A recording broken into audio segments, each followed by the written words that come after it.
తిరుమల లడ్డు కల్తీ వ్యవహారంపై దుమారం తీవ్రమవుతోంది.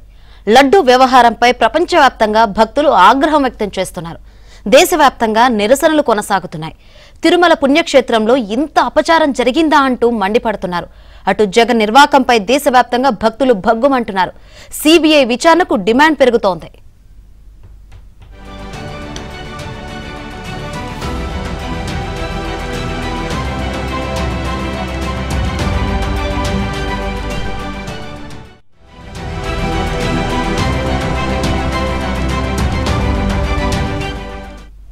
మరోవైపు లడ్డు కల్తీపై అటు కేంద్రం ఇటు ఏపీ ప్రభుత్వం సీరియస్ గా ఉంది.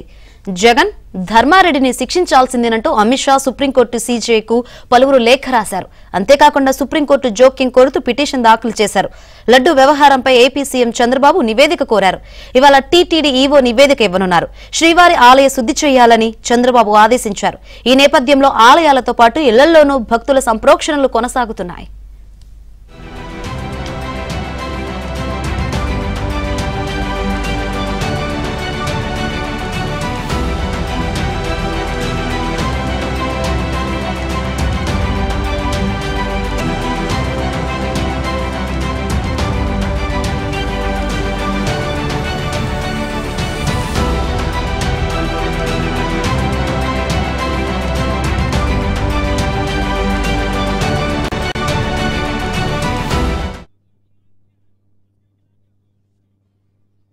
కానీ లేకపోతే దాన్ని నిదానంగా మార్చడం కానీ చేస్తారు. కానీ ధైర్యంగా సమాజ శ్రేయస్సు కోసం శ్రీవారి యొక్క సేవ కోసం ముఖ్యమంత్రి గారు అలా అడుగులు వేస్తూ ముందుకు రావటం అది ఆహ్వానించే శుభపరిణామంగా మేము భావిస్తున్నాం.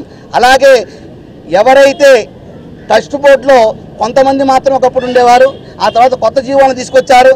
60-70 మందిని దాంట్లో ఉండేట్టుగా చేశారు.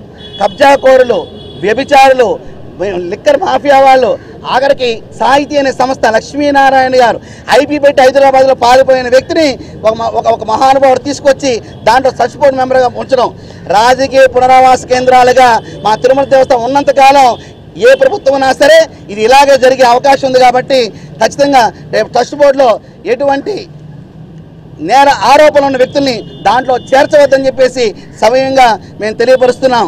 అలాగే 2007లో తిరుమల పరిరక్షణ సమితిని ఏర్పాటు చేశాం. 7 కొండలు 2 కొండలుగా చేస్తానప్పుడు ఉద్యమం చేశాం. అలాగే ఇప్పుడు కూడా ఆ యొక్క వ్యవస్థని ఏర్పాటు చేయవలసిన ఆవశ్యకత ఉందని మేము భావిస్తున్నాం. అలాగే తిరుమల యొక్క పవిత్రను కాపాడాల్సిన బాధ్యత ఇటు భక్తులతోనూ అందరితోనూ ఉంది. మనకు తెలుసు, కృష్ణమ్మ తల్లి పొంగింది, మొత్తం కూడా ఇబ్బంది పడ్డాం. మేమేం చేశాం, ఖచ్చితంగా పవిత్రోత్సవ కార్యక్రమాలు చేశాం, ఉదయశాంతి చేశాం.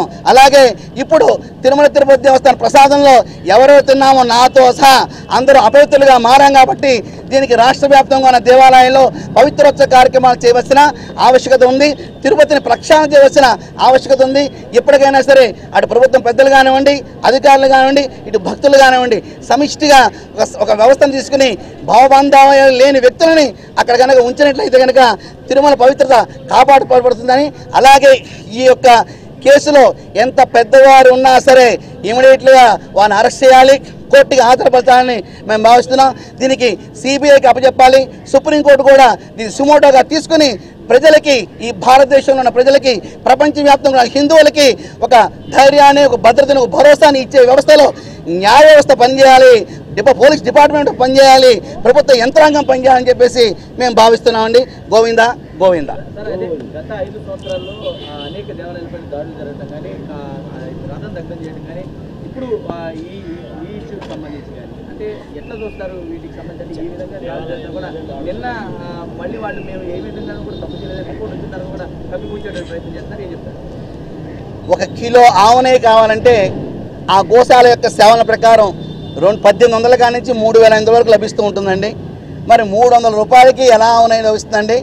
అంతవరకు ఎందుకండి? ఒక మీడియా భాగస్వాములో ఉన్న పెద్ద మనిషి ట్రస్ట్ బోర్డు మెంబర్గా లేరా? ఆయన తెలియదా? పైన జిఎల్ఏ వ్యవస్థ లేదా? సంవత్సరానికి కోటి డబ్బులు తెచ్చిన జిఎల్ఏ వ్యవస్థ నిద్రపోతుందా? వీళ్ళ దేనికి డబ్బులు ఇవ్వాలండి? స్వామివారి యొక్క నివేదనగా ప్రసాదం భక్తులకు సౌకర్యం చూడాల్సిన బాధ్యత వీళ్ళ మంది లేదా? ఇటు స్వామీజీలు కూడా రాజకీయ వ్యక్తులకు చెలిమ చేసి తప్పు ఉన్నప్పుడు ఖచ్చితంగా తప్పు అని ఖండించాల్సిందండి. అంతేకాని దుర్గుడి రామారావు గారు ఉన్నారు, శ్రీశైలం యువగా పనిచేశారు. నేను వారికి చెప్పాను, ఏమంటే అక్కడ స్థానిక ముస్లిమ్స్ పూల పుట్టలో మధ్య మాంసాలను పెట్టుకుని పైన పూలు కప్పుకొని గేటు దాటి వస్తున్నారు. ఇదిగో ఆధారం చెప్పగానే ఆయన అన్నారు నేను చర్య తీసుకుంటా అన్నారు. రామారావు గారి టోల్ గేట్ దగ్గర కూర్చున్నారు, వాళ్ళని పట్టుకున్నారు, ఆ పుట్టల నుంచి మధ్య మాంసాలను బయట తీశారు. ఒక స్వామీజీలుగా కానీ ఒక సంఘ సంస్థలు కానీ ఏదైనా ఈవోలకు కానీ చైర్మన్కి చెబితే వాళ్ళు పాటించవలసిన ఆవశ్యకత ఉంది. ఈవో గారు పాటించారు, దొంగలు పట్టుకున్నాం, అరెస్ట్ చేసాం, మీడియా ప్రకారం కూడా ముందుకు వచ్చింది. కావున సంస్కారవంతమైన వ్యక్తులు అటు మీడియాలో స్వాములోను సమాజంలో చాలామంది ఉన్నారండి. అటువంటి వాళ్ళని ఏరి కోరికను పెడితే దుష్ట ఆలోచనలు రావు, దుష్ట బుద్ధులు రావు. అలాంటి దుష్ట ఆలోచనలు ఉన్నాడు ఒకడైనా సరే సంస్కారవంతుతో ప్రయాణం చేసినప్పుడు తన బుద్ధులు తాను మార్చుకుంటాడు. అటు మనకి అంతర్వేది రథం తగలబెట్టిన కానీ 400 పైచులకు దేవాలయం మీద దాడుతుండే కానీ ఇది మతపరమైన దాడి మాత్రమే మేము ఖచ్చితంగా చెబుతున్నాం. గత ప్రభుత్వంలో ఈ యొక్క రాష్ట్రంలో 200 కొండల మీద సిలువలు పెట్టారు, 25,000 చర్చలు నిర్మాణం చేశారు. అలాగా చాపకింది నీరులాగా మతాన్ని చొప్పించుకుని వెళ్ళారు. అక్కడ స్థానికంగా ఉన్న ఆ క్రిస్టియన్ వ్యవస్థ కానివ్వండి, ఇస్లామిక్ యూనివర్సిటీ కానివ్వండి, తిరుపతి మీద పవిత్ర దెబ్బతీయడానికి ప్రయత్నాలు జరుగుతున్నాయి నిరంతరాయంగా. కావున అక్కడ ఉన్న హిందూ సమాజం అంతా చైతన్యం అవసరం ఉంది.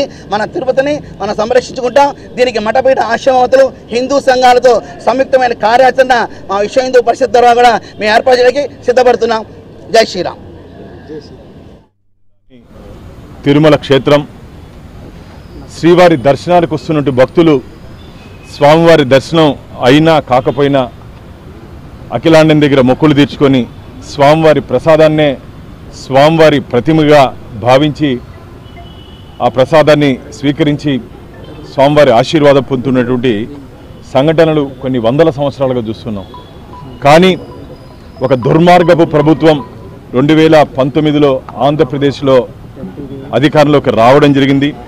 ఒక హిందూ వ్యతిరేకి, హిందువుల మనోభావాలు దెబ్బతీసే విధంగా, గాయపడే విధంగా, బాధపడే విధంగా జగన్మోహన్ రెడ్డి గారి ప్రభుత్వ పనితీరు 2019 నుంచి 2024 వరకు నడిచింది. ఆ ప్రకంపనలు, ఆ అవినీతి తిరుమల వరకు తాకింది.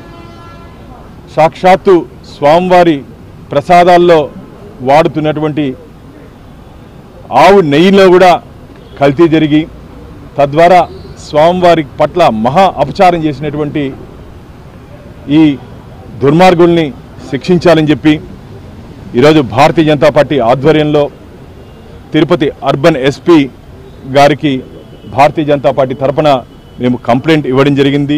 క్షేత్రం ఒక ధనార్జన క్షేత్రంగా మారిపోయింది. ధార్మిక క్షేత్రంలో ఎప్పుడు లేనటువంటి విధంగా ధర్మకర్తల మండలిలో తీసుకుంటే నిర్ణయాలు బయట పెట్టకుండా ధార్మిక క్షేత్రంలో దాపరికాలు చేసింది నువ్వు కాదా జగన్మోహన్ రెడ్డి అని చెప్పి భారతీయ జనతా పార్టీ సూటిగా జగన్మోహన్ రెడ్డిని ప్రశ్నిస్తూ ఈ నిందితుల్ని వెంటనే గుర్తించి చట్టం ముందు నిలబెట్టాలని చెప్పి భారతీయ జనతా పార్టీ డిమాండ్ చేస్తోంది. మాట్లాడుతున్నారు వైవి సుబ్బారెడ్డి గారు, కరుణాకర్ రెడ్డి గారు. ఏం మాట్లాడతారయ్యా మీరు? 5 సంవత్సరాలు టీటీడీ చైర్మన్గా ఉన్నారు. ఏం చేశారు మీరు? ఇంత అపచారం జరుగుతూ ఉంటే బోర్డులో ఉన్నట్టు సభ్యులు కానీ మీరు కానీ ఏ రోజైనా సరే నెయ్యిలో నాణ్యత తగ్గుతూ ఉంది, లడ్డులో క్వాలిటీ తగ్గుతూ ఉంది, లడ్డు గతంలో ఉన్నట్టు రుచి లేదు, దాని మీద దృష్టి పెట్టి ఎందుకు మీరు దీని మీద తగు చర్యలు తీసుకోలేదని చెప్పి భారతీయ జనతా పార్టీ ప్రశ్నిస్తోంది. మాకైతే అనేక అనుమానాలు ఉన్నాయి. దీని వెనకాల కొన్ని క్రిస్టియన్ మిషనరీస్ ఉద్దేశపూర్వకంగా ఆధ్యాత్మిక రాజధాని అయినటువంటి తిరుమల పవిత్రతను దెబ్బతీయాలనే కుట్రలో భాగంగా ఇవన్నీ జరిగాయేమో అని చెప్పి శ్రీవారి భక్తులందరూ ఆందోళన చెందుతున్నారు. కాబట్టి దీని మీద పూర్తి స్థాయిలో విచారణ చేపట్టాలి. ఇప్పటికే మా జాతీయ అధ్యక్షులు నడ్డా గారు దీని మీద స్పందించడం జరిగింది. FSSIA food safety and standard authority of India ఆధ్వర్యంలో దీని మీద కూడా వారు కూడా రిపోర్ట్ తెప్పించుకొని ఈ సప్లై చేసినటువంటి సప్లయర్స్ మీద ఆ రోజు తీసుకుంటే వారందరి మీద శాఖాపరమైన చర్యలు తీసుకునే దిశగా కేంద్ర ప్రభుత్వం కూడా ముందుంటుందని చెప్పి తెలియజేసుకుంటున్నాం.